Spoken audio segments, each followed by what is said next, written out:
My name is Melanie Greenhalgh, and I'm the founder of Collective Wisdom Coaching and Consulting.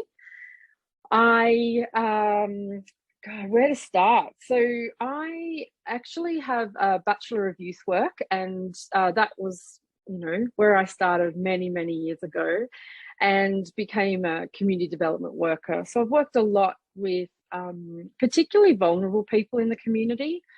On a range of issues, both on the front line, but also in policy and advocacy, and working a lot. I've worked in some with a local politician, just trying to really raise awareness around the different needs that community that exist across community. Obviously, particularly an area of passion for me has always been women. So I've done a lot of work in that space. Most recently, my focus very much has been on women experiencing domestic and family violence and their children, and also women who have experienced sexual assault and sexual harassment in the community and also in workplaces. So that's been quite a focus. And, if I'm honest, part of setting up Collective Wisdom was around having worked with mental illness and mental health a lot in those forums and feeling quite burnt out. So it was very much a case of I've sort of done my 20 odd years and I needed to really position myself in the center of my journey now. And so Collective Wisdom was born, and, it's an evolving journey. So a little bit about me. Certainly the other aspect of my life which really plays into this space is the personal journey that I've also experienced. So I very much have a professional framework that I've had as a practitioner for all of my, working life. And then there was a certain series of events that occurred over what I really quickly characterize as the decade of disaster now.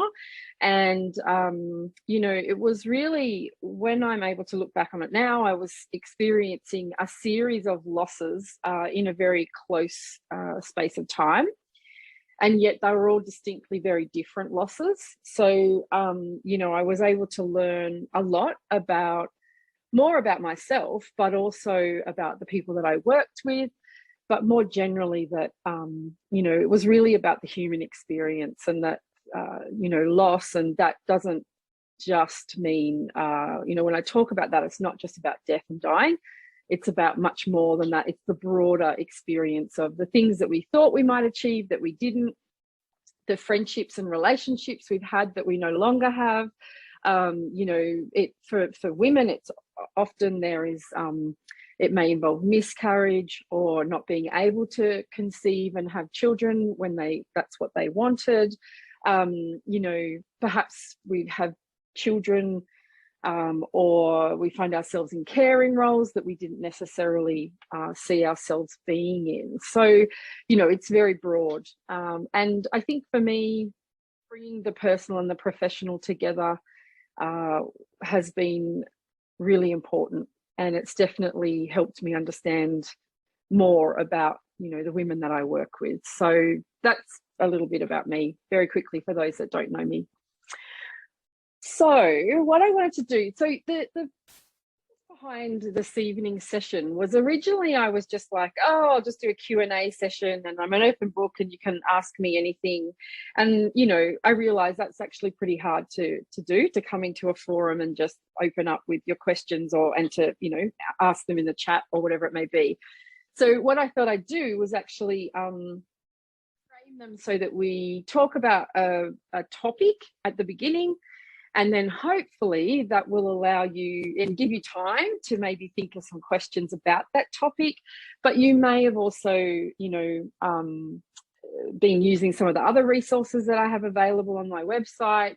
Maybe you want to know more about the work I do with other women, or something that's worrying you. So it's a really broad and general kind of forum tonight. So what I wanted to open up with was to talk about the perfectionism myth. Yeah, and there's lots of myths around perfectionism, but you know, there's a real theme. The reason that it comes up a lot in my work is because women particularly find themselves very vulnerable in this area. It's, you know, what we're going to touch on tonight is just like a drop in the ocean. And I need to sort of declare that this is really just about bringing some awareness for you to the topic and maybe thinking about how it impacts on your life. And one of the things I bang on a lot about is the invisible impact. So often we're in autopilot and we're moving through life and we're doing things the way we've always done them. And what can happen in that is that we don't really necessarily understand how it's impacting on our life, and it becomes very invisible. And yet we are being affected and it is manifesting. And it's not always a healthy way of being. So, you know, with that as the framework, or the, I suppose, the concept that underlies tonight's kind of engagement and chat. So I had a couple of questions, and these are just for you to mentally just tick off. Because first of all, to even understand how perfectionism might be impacting on you, you have to understand, well, am I potentially a perfectionist? And you might not be sure. So I thought I've got some questions here, and they're not statistically relevant screening questions. Okay, these are just some coaching questions, but they certainly can give you some hints and tips. Some hints and clues that you might be being impacted by perfectionism. So I've got 5 here. Set unrealistically high goals or standards for yourself and or others. So looking at the internal and also the external facing. So just answering in your own mind, yes or no. Okay. Do you judge yourself based on what you do or you don't accomplish?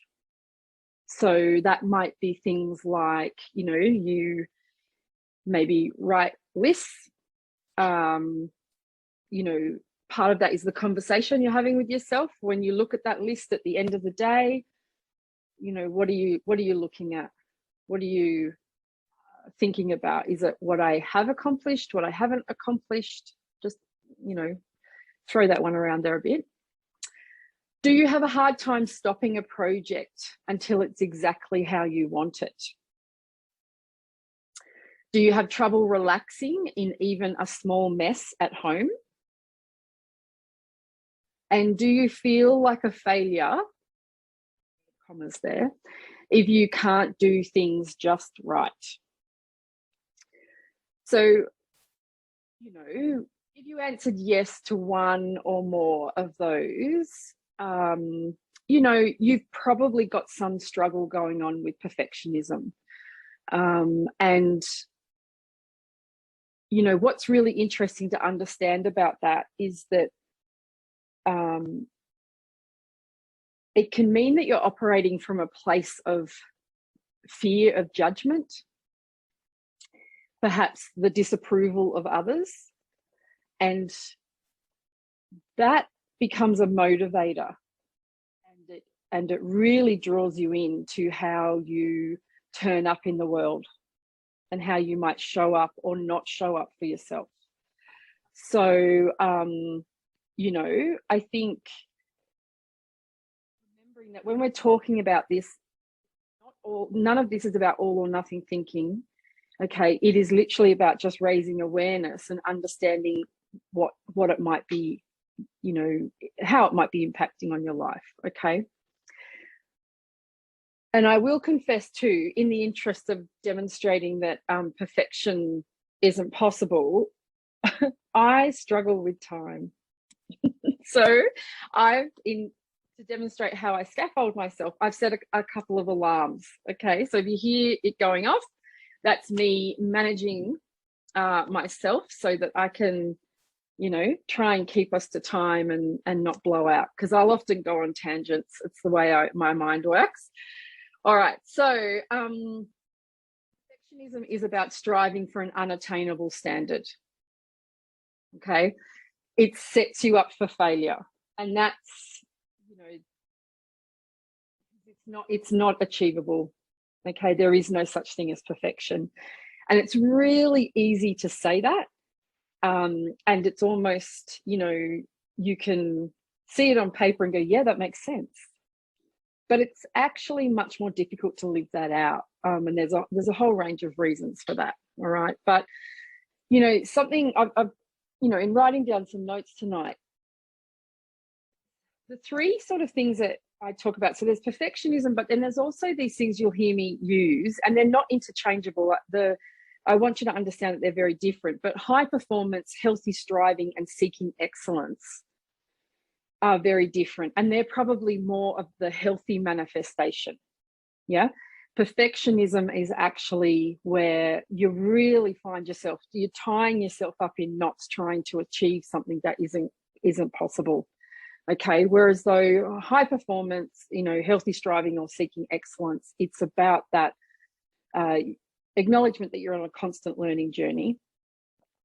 And, you're always learning and growing. And that is the human experience, right? Because we're actually never really happy to just stand still. That's not how humans operate.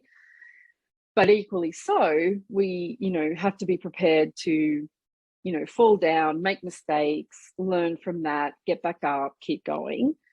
And that isn't a sign of weakness, right? That's just how we operate.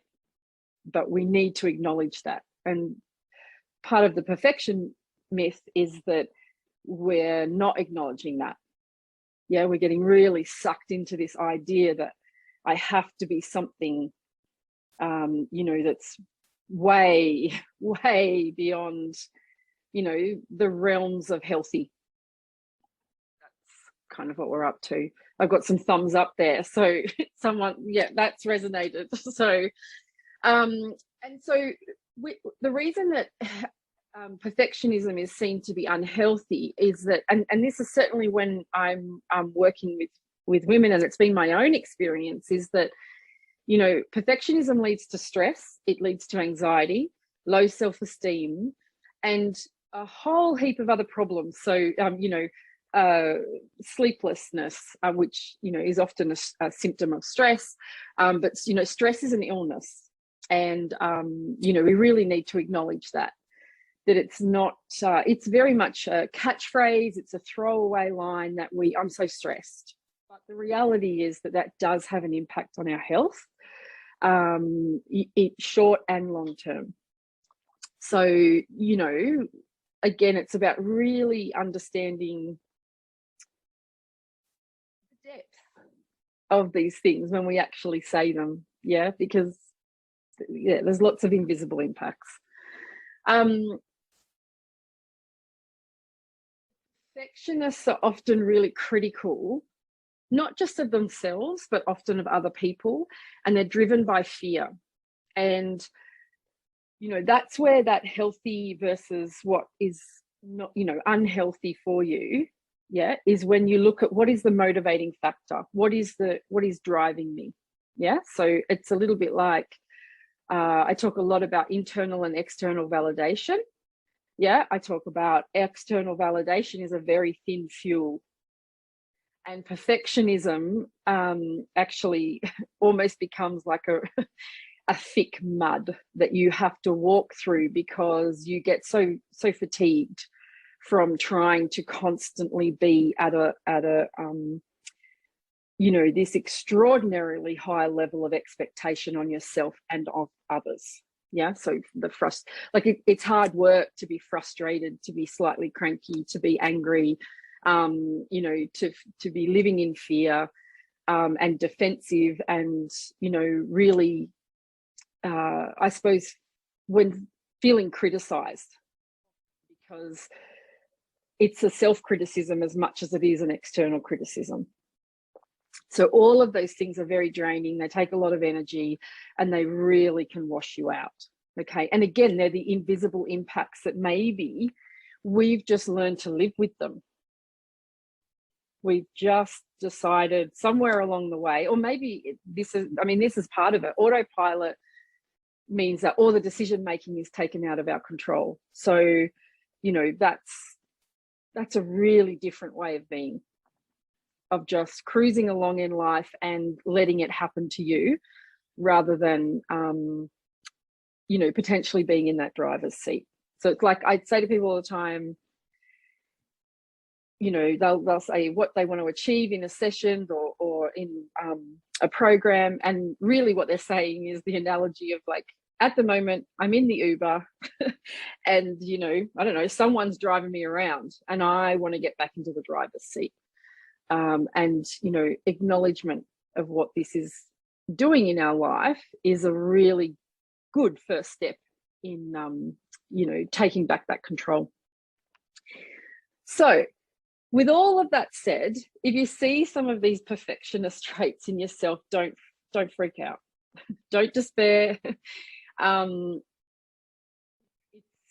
very much the first step is about that identification, and perhaps you've been living with it and known it for a very long time. But there's something in the topic that's connected you, and you're thinking, I want to do something about it. But a really good way to begin that is to just lift the lid and just have a look. Yeah, just to observe what is perfectionism and how is it impacting on your life. So I wanted to have a look at the myths, and I'm just looking at the time, and so I've sort of chosen a few. But the idea is to just open your eyes a little bit.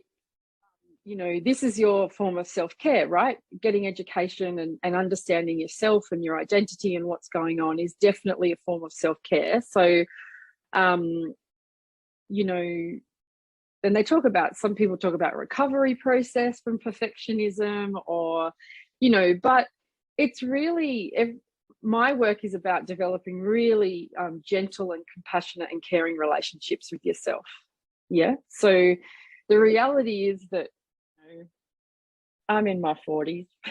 And, these habitual habits, there's social context, there's structures that have informed how I've developed as a woman.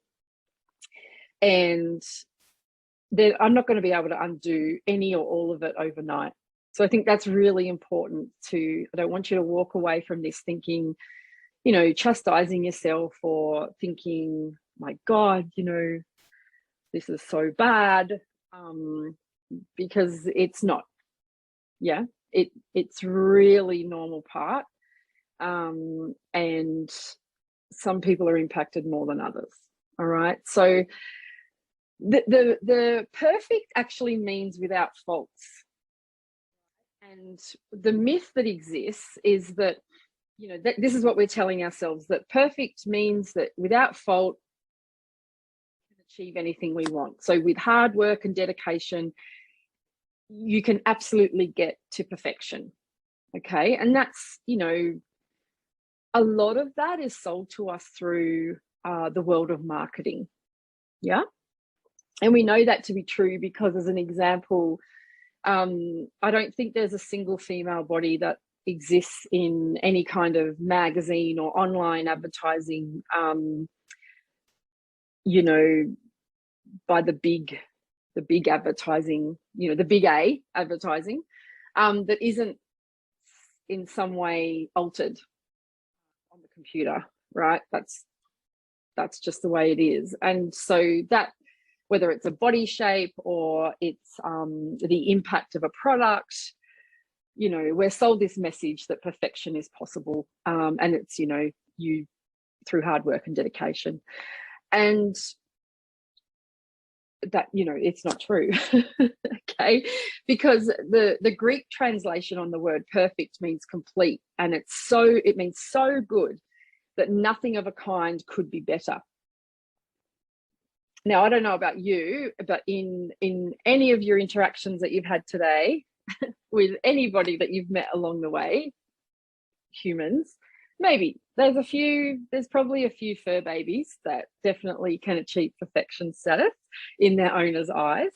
But if we go back to humans, there's not a single person that you came into contact with today that you would have gone, you know what? There is nothing that can be done to improve them or me along the way. And it's just that yeah, nobody is perfect. They never are perfect. Humans are, neurologically wired to be constantly evolving and changing. And so, oh, there goes my first alarm. So I'm through myth one, right? This is what I do. So it just isn't possible. It isn't real. And I think especially women fall into this idea that perfection is what they should be striving for. Okay, being seen to be doing the right thing, to be, to be achieving that which is, a script or a story that's written for us. Okay, and what happens in all of that is that we get lost. The actual person at the center of that life gets thrown around, and completely lost. Their identity gets subsumed by the behaviors and the ideals that they think they should live up to. And, what can really come out of that, I think one is just a complete spinning of your wheels to get somewhere that's never going to happen. But the second part is that sometimes that can become resentment in our relationships. So whether it's with our colleagues or our partners, our children, other family members, because the reality is that you are so busy trying to fulfill the expectations that others have of you that you don't feel seen or heard. And it's not sustainable to stay in that particular state of being. So, it does become unhealthy. Long term, it becomes unhealthy. I wrote down here, like the opposite of perfection is, seeking to do right, to be complete, to live authentically. Like that's the opposite. Yeah. So you want to finish projects, but they're finished. They're something that other people can look at, and you'll get a range of different lenses on them, and they might suggest ways that they could change, improve, shift. But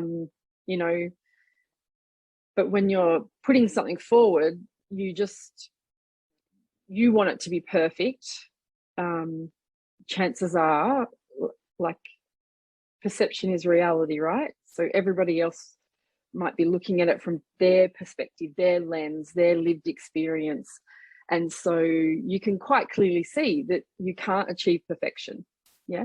It can be potentially perfect in your eyes, but others are going to see it differently. And that's okay. That's actually a really healthy part of what we have as humans, right? We have a team approach. But we've been really conditioned to believe that individually we must be perfect. It's all on us. That idea of, in Australia, that's very much pull yourself up by your bootstraps and get on with it. And to do anything else, is a sign of weakness. So another myth I had here was, perfectionism leads to success. And it's really interesting because what the research tells us in this area is that it's actually, it's quite the opposite, that it hampers success for those exact reasons, that you're so focused on getting it perfect that you don't want to take in what other people have to offer, right? To potentially improve something, or to, in relationships, it's often about, maybe it's about sharing the load. And I hear this from women a lot, where they say, well, I can't ask somebody else to do it because they won't do it the way I do it. And it's really interesting, because sometimes we do have to let go. It might not be exactly the same, but it will be done, you know. But there's that constriction of wanting to have control, and you actually are sort of this actually comes up a lot with partners and a lot with children. And you know, when you work through it, it's often like, it could be anything from wanting to keep control, but also that the doing of those activities of caring for people is very much what someone sees as their love language, you know, and maybe they enjoy it, but by the same token, it's like you're also denying everybody else the opportunity to learn and to grow in that space, whether it's making a bed or doing the washing or cleaning the kitchen.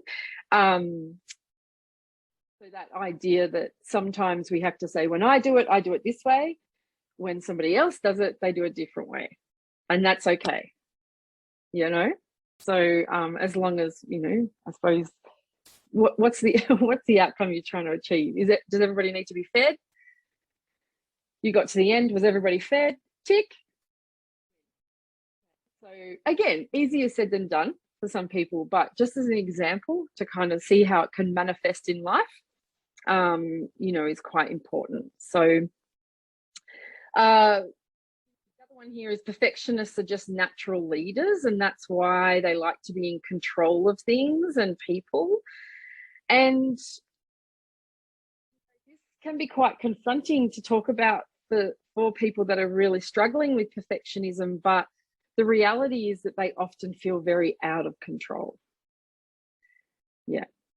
And so the drive and the push, and we talked about that being driven by fear. And, you know, something that can happen when we're actually being driven by fear is that the front part of our brain actually gets shut down, because our primitive brain, because we're operating from a place of fear, our primitive brain is assessing, well, what's about to jump out and hurt Mel? How do I keep her safe? So if I'm operating in a higher level of stress caused by wanting to be perfect, what happens is a very, you know, a disconnect occurs. And as soon as you start to take out this reasoning and the analytical thinking, you know, it'll take you longer. It's, again, going back to that idea of, you know, walking through mud, wading through mud, because this primitive brain is really having to function at a higher level. It's releasing a lot of different hormones, which will absolutely keep you safe.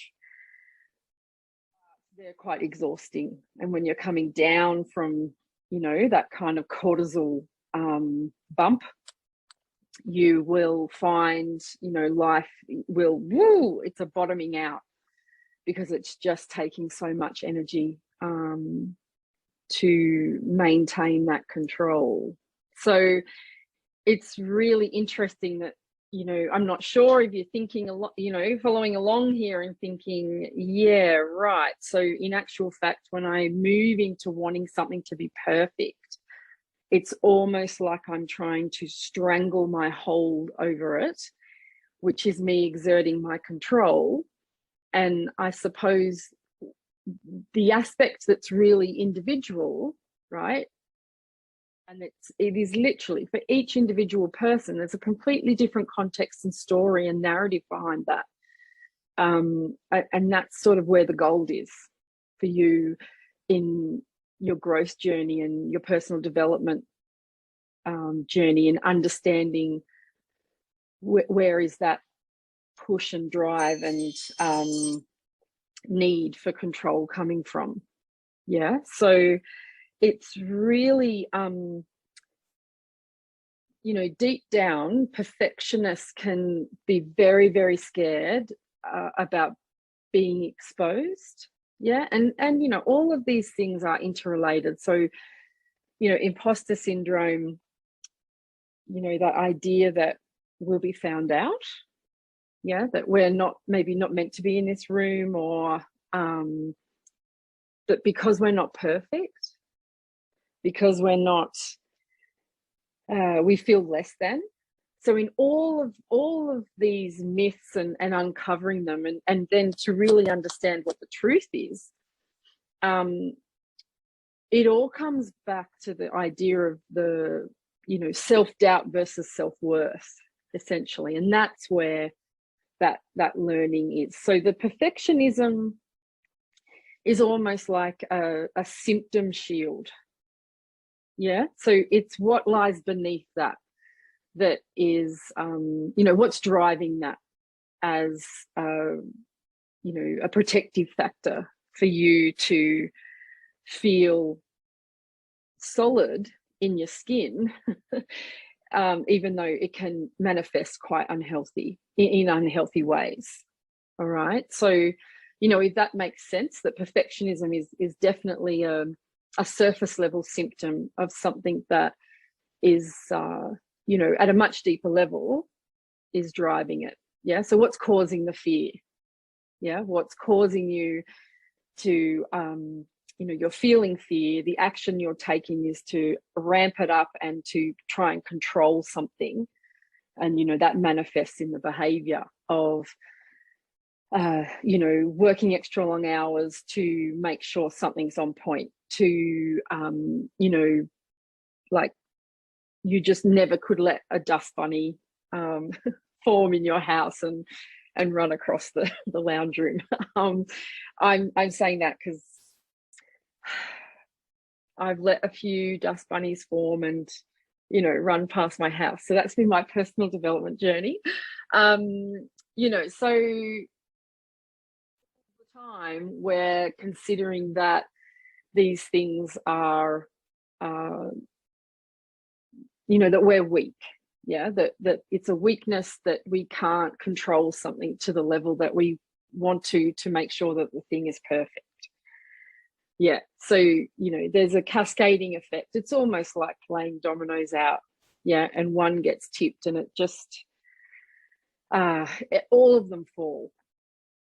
It's a little bit like, what's that motivating factor for the fear? Once we understand what that is, then we get to choose, if we push the domino over a little bit more.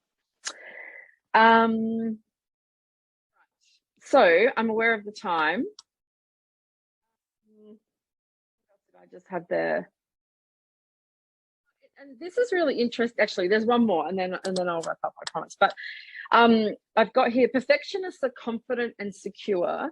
That's why they work so hard and always look and act perfectly.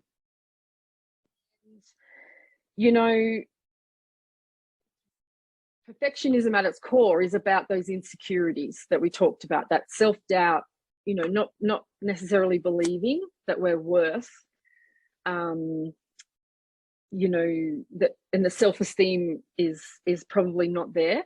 Yeah.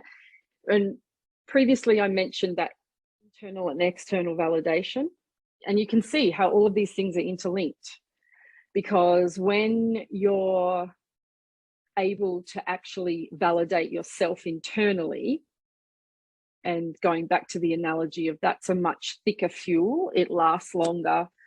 Once you crack that and you understand how to refuel yourself from you've actually got a much better chance of letting go of some of these perfectionist kind of behaviors and habits that we've formed. So it's really interesting to really understand that if you are able to develop that caring and compassionate relationship with yourself, that's where that internal fuel is created, rather than looking at those external sources. Yeah, so you can sort of see the connection around, we talked about advertising. That's an external source of validation. And we talked about how that is often completely false. It's completely artificially created. the idea is to actually create a problem so that you feel less than and you want to purchase their product, or, I suppose, compare and measure yourself against these ideals of perfection. So, it's really important that you understand and unpack what that means for you in your life. What are the influences that have brought you to that point? And, it is lifting the lid and just being able to observe it in the first instance to get an understanding of what it is. Often the first sort of thing we want to do is fix something. And when in actual fact, we just need to, remain calm at all times and get a real understanding of what's happening for us. And then we can decide on what we might do to repair any of those ruptures that have occurred along our journey. So, all right, that's enough of me talking. I suppose I was really keen if anybody had any questions. I think the good news about perfectionism, from my perspective, is that, all those things that I talked about are myths, right? The important part is to take heart in the truths that exist there, that, there's definitely reasons, and all of the things we've talked about, they're new ways that we can adapt and look after ourselves and continue to grow and develop. So I think, to really shift away from all or nothing thinking, where we're like, well, I'm, I need to eradicate this from my life, all of it now, is to come somewhere in the middle and just, care for yourself and understand that, what's happening for you. If you are on that journey where you've been seeking perfectionism, it's a little bit about, okay, I think I might be ready to consider letting some of that go and to shift some of my thinking and just minimize it a little bit, turn the volume down on it maybe, rather than thinking it's got to be eradicated in the next 48 hours. Okay, so it's to be very gentle. So get up to the floor if there's any questions. It might be related to the perfectionism topic that we talked about, but also tonight was about just giving people the opportunity to ask me anything that might be going on. So you can write that in the chat, and because we've got a small group, you can come on to mic if you wanted to. Over to you.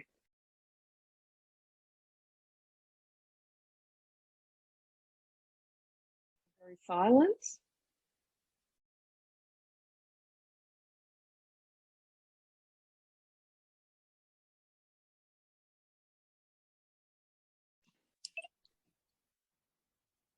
Hey Mel, it's Lisa. Hi, how are you? Yeah, good, thank you. Thank you for tonight. I've got a lot to take away from it, actually. I think I'm probably more dumbstruck of how much it all resonates, as usual. Yep. But striving for perfection. Would really love to have a listen back to it again if that's possible at some point. Absolutely. But just wanted to take a second to say thank you for taking time to give us some wise words. Really, really appreciate it. No, all good indeed.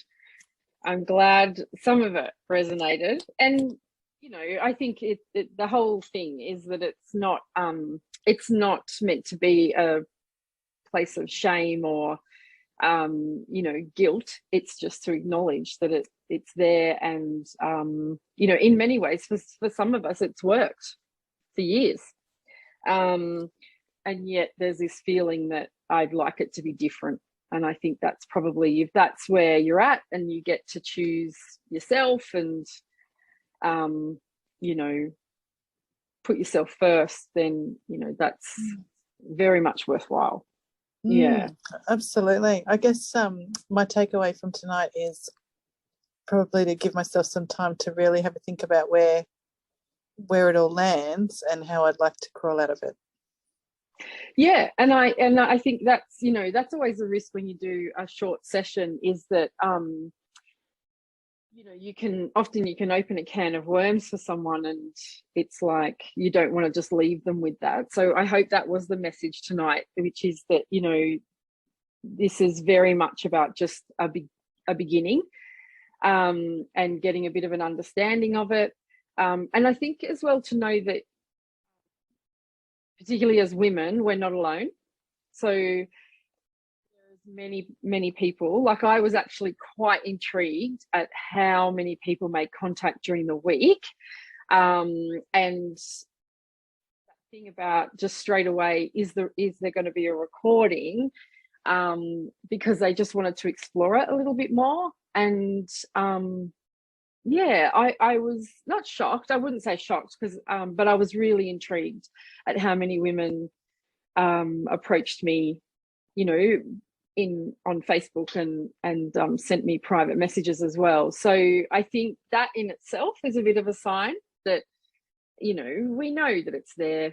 It's just one of those things that we often don't talk about, because, you know, how many women do you see on Facebook or you know, any of the socials, really putting their hand up to say, you know, kind of what I struggle with. And often I think that's because we're not really aware of it. It's just been such a part of our life, you know, maybe in childhood, adolescence, and we're just on autopilot with it. So I think, yeah, taking some time and not, you know, I'm not an advocate of fix it today. It's just literally about bringing awareness to it and just feeling it through and seeing what comes up. So, you know, I know there's a couple of people on there, but thought download, any of those sorts of things could be really helpful, to see what themes pop up. Yeah. Well, there's no other questions. And so, look, the only other thing that I did want to mention is that I've got a program coming up, begins on the 7th of September through till the end of November. So it's the last one for the year. You know, looking at Show Up and Take a Breath program.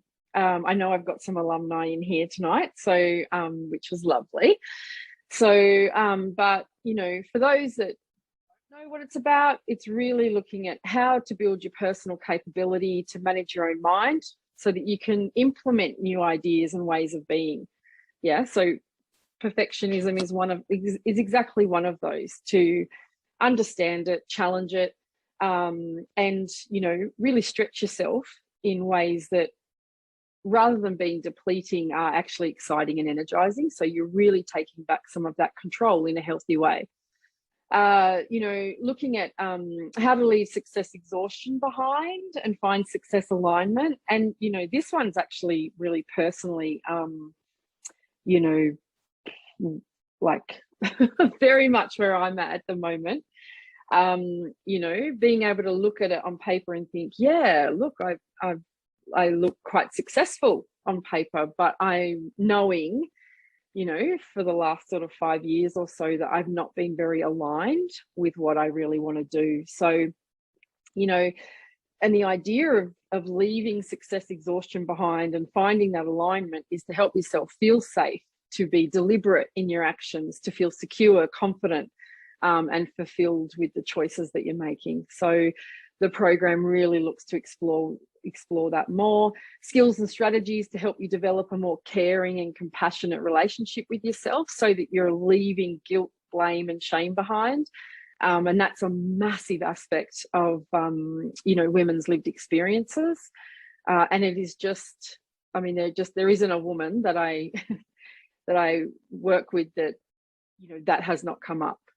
And it is very much, it sits right on the surface, and, you know, they're very aware of it. Yep, I've got some thumbs up there. They're very aware of it. And, you know, again, the level of exhaustion that it takes to live with that is, you know, it's just, so draining, you know. And I think as well, you get to a certain age and stage of life where you're just like, I'm done.